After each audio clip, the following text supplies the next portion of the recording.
Ano hinalo dyan, Ching? Crispy fry. Ito yung ulam nila ngayon. Binili ko nga, naluto ko sa aking dalaga. Yung, ang tawag yan? Manok. Manok. Nilagyan ng crispy fry. Sarap ng hapunan nyo ngayon. Ano yan? 1 kilo kalahati yan. Paano toasted mo konti para may lasa naman. Binili ko pa sa Seoul, Korea eh. Motor lang ako eh. So, ang layo, Seoul, Korea. Doon ko binili yan. 1.5 kilo of chicken. Doon ko binili yan eh. Ayan eh. Binili ko pa sa Seoul, Korea yan. Pinaluto ko sa dalaga ko.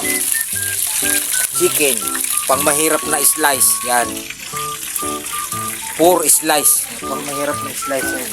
Paano pag mayaman? Rich slice. Ayun. Pagka pang mahirap na slice, 4 slice. Ganun mga banat yan, diba? Magaling tayo sa English eh. Simple music lang yan. Sige, para masarap yung ninyo mamaya. Hapunan.